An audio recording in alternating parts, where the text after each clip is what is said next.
Bannayuganda bannange, nze Shamim Malende, omubaka omukyala owa Kampala era munnamateeka wa National Unity Platform. Ndi wano e Nairobi, Kenya, we naleetebwa okufuna obujjanjabi oluvannyuma lw'okutuusibwako obuvune mu Paalamenti ya Uganda bwe yali ng'eyisa etteeka ly'emmwanyi. Nalongoosebwa era abasawo bakyanneekebejja okulaba nga ntereera. Neebaza nnyo bannayuganda mwenna wamu ne bannakampala olw'okunsabira n'okunkyekingako.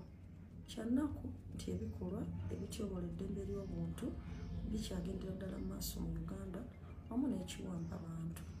Ngatta eddoboozi lyange ku bannayuganda abalala okubanja abasibe bonna ab'ebyobufuzi okubeera nga bateebwa. Abantu nga Eddie Mutwe, Noah Mutwe, Kalanzi, Machete, Gaddafi, Achille Kivumbi, Smart, Dr. Kiza Besigye, wamu ne Kanso Abed Nasser n'abalala bangi babeere nga bafuna eddembe lyabwe. Omuntu yenna alina okuba nga akwatibwa mu mateeka n'asibibwa mu mateeka ate era n'awozesebwa mu mateeka.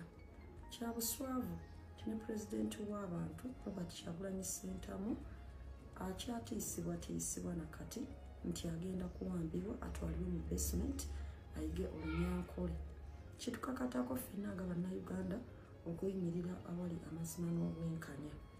Nzikiriziganya n'ensalawo ya kkooti ensukkulumu nti abantu ba bulijjo tebalina kuwozesebwa mu kkooti y'amagye era mu kkowa eryo lyennyini wensinziira ne ŋŋamba nti ku lwange ne ku lw'abannakampala benkiikirira tuwakanya etteeka eriri mu Paalamenti kati erya Uganda People's Defence Forces Amendment Bill 2025 ng'ekigendererwa ky'etteeka eryo kyakubeera nti abantu ba bulijjo baddamu okuwozesebwa mu kkooti ey'amagye ate nga Supreme Court ekyo yakijungulula.